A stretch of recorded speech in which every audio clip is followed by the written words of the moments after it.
true, genuine choice is something I don't think we've been given. We've been given the illusion of it. If you haven't rebutted that, now you're tied in tacitly. By silence, you've now consented to this law that they've put out there.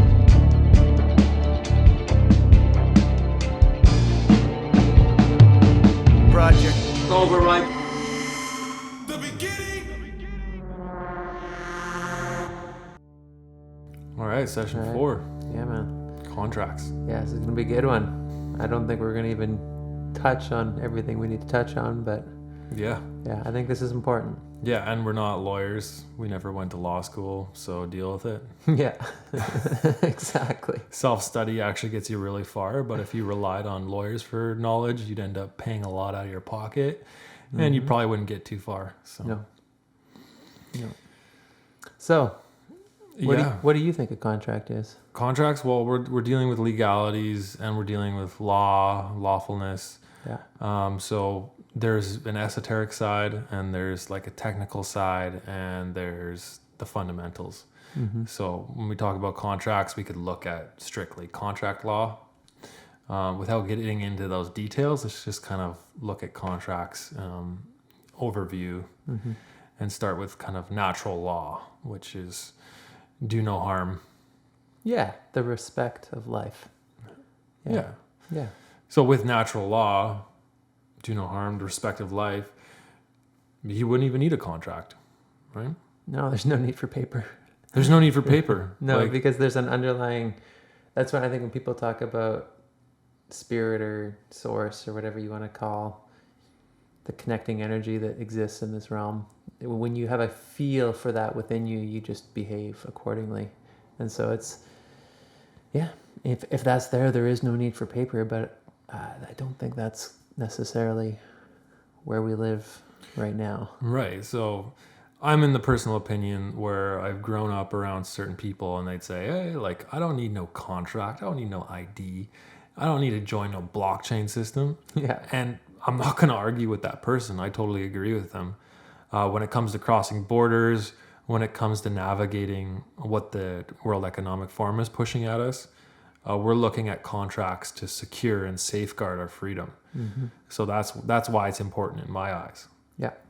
Well, it's interesting too. We were chatting a bit before this, and one of the ideas I threw out there was if you have a bird that flies across the border, but I try to bring said bird across the border, I can then be fined, jailed, whatever. There's all these like fictional things that don't exist except in this realm of contract. It's this fictional realm that has been created, and that's what we call the legal realm. And you know, there's many definitions for what that is, but it's kind of funny to me just to think about it from that perspective, because it's true, you really don't need it. Right. And so we're know? talking about man's law, which Yeah. would be the legal regulations, rules, policies of the corporation. Yeah.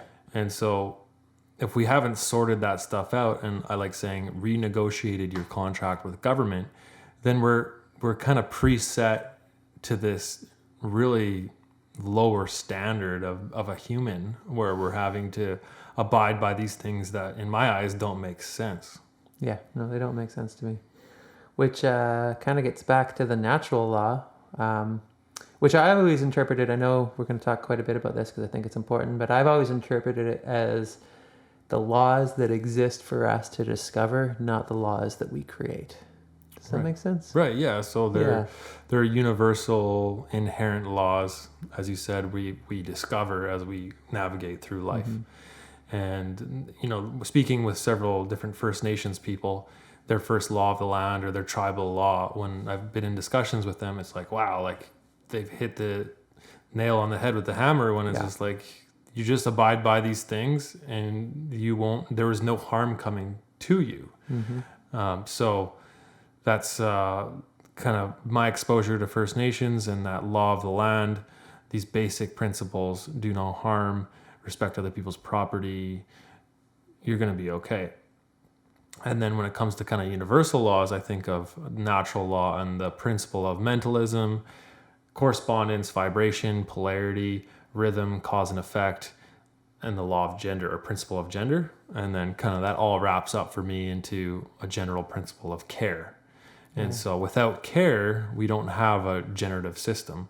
Without care, we have a degenerative system, which I believe we're currently in. Yeah, I do too. Well, I mean, it's prevalent. You can see it. Yeah. Which kind of ties into the fact that, in my perspective, we're kind of getting gamed by the system, which is why I wanted to learn about it to begin with. Right. Yeah. The contracts that we enter into, a lot of the time we're unknowingly entering into contracts. Of course, the ones we're most exposed to is when we're signing up for some digital service online, and they have this scrolling box, and then you have to check the little box at the end saying you agree to terms and conditions. And of course, most people, probably over 90%, don't read that. And now you're selling your personal data, all these things. But it goes beyond that, right? Because we have that we encounter every day. We probably unknowingly entered into a contractual relationship. But then there's also more of like an esoteric, hidden side of contracting. Say you go to a movie and they start showing you all these images of the future, of this dystopian, apocalyptic world. These ideas, flashing images are going into your subconscious, and you're agreeing and consenting to it by silence. Yes. Yeah, which is one of the biggest tools in their tool belt. Right. It's that tacit agreement. Right. They do constructive notice.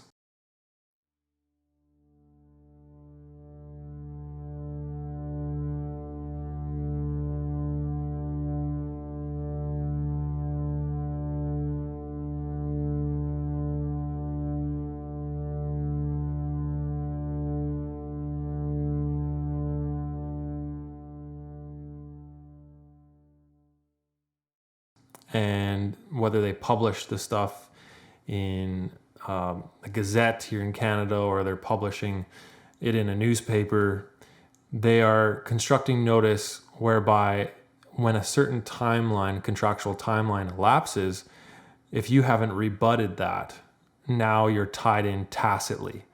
By consent of silence. By silence, you've now consented to this law that they've put out there, or legality they've put out there.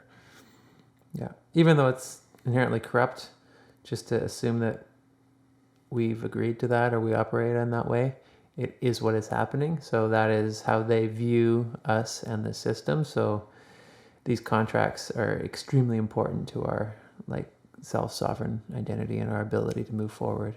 So do you want to break down just a little bit about how what different contracts we're sort of in right now with the government? Sure. And how that might connect to what we're doing here?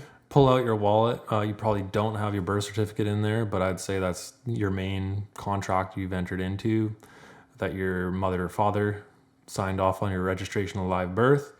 And then because your parents never claimed you, your property of your body then fell into abandonment, and then you became a ward of the state unknowingly. And so that's the first contract I believe you're entered into, unknowingly, of course. And then, of course, you go out, legal age, or you get your social insurance number or social security number in the United States. You're an employee now. You have to pay taxes. And then, of course, you have your driver's license. That's another contract. You sign up for healthcare. That's another contract. You want to cross the border and travel. Your passport. That's another contract. There's many more, of course, but those ones that are right in our wallet, along with our credit cards, those are all contracts. Yeah, which I personally didn't grow up thinking of as contracts. I just grew up as thinking that these were my rights as a citizen of Canada. All right. This is the gift that I've been given, right, to be here. Right. The gift that you're given, where on the back of those IDs it says, this ID is the property of the state. Yeah. That happens to have your picture on it with your weights and measures. So yeah, exactly. that goes back to your name and whether or not, do you truly own your name? And you could argue that the government can't own you because you're a man, but by the way they construct their notices and their contracts, when you enter into their courts, they're calling your name. And if you haven't corrected that status, you get duped into their mechanism. Yeah. So this is all comes back. I love using the vampire example, that, if the vampire is outside your house and he asks to come in and you agree and he comes in, well, now you're privy to having your life force sucked from you. Yeah. And this is the same as yourself entering into their courts. Yeah. So when it comes back to status correction, I feel like that's going to be a fundamental part of this infrastructure that we're creating. Can you speak a little bit on that? I know that's not something we're going to advise people on, but it's going to be a question that comes up. Right. So I love approaching the status correction part by saying there are the fine principles behind how you can exit the system or say correct your status. But really you're choosing to, or again, exercise your right to self-determination, and you're choosing to contract with somebody else. And so that somebody else would be a new sovereign, whether that's a new tribal nation, that could be a new sovereign. It could be someone who's set up a jurisdiction worldwide. I know of Colin Russell -J Colin Gold. He has formed his own jurisdiction, his own venue outside of the current system. And there's others as well who have formed their own trusts. And if you look at the various statutes regarding international trusts and using the correct steps, the mechanics like postal mechanics, you can essentially pull yourself out of one jurisdiction and claim your own dominion. And so when I speak about contracts, I love to just not tell, hey, there's this way, because this way requires you to pay money to this guy. And you know what? Free will is a real fickle thing. We're all given free will. And I would never want to encourage anyone to choose one way on how to exercise that free will. There's different options out there to correct your status. Some are effectual, some are not. Some say they're effectual, but they're actually not. And some require a lot of your own research and real comprehension to exercise that correction of your status.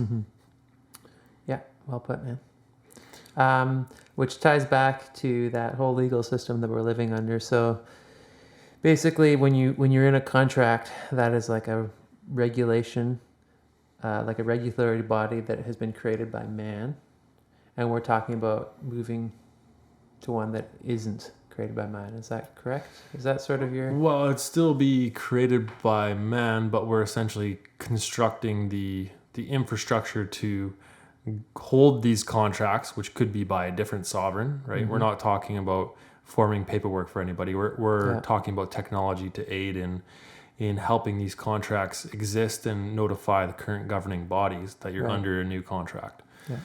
So now, does someone necessarily have to go through those steps to become part of this new infrastructure?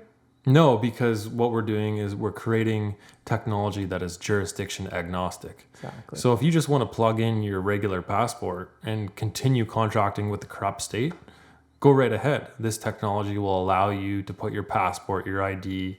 You haven't done any status correction. Yep. You can put it within this self-sovereign identity. Yeah, which is a type of freedom that is very, very desirable, at least for me.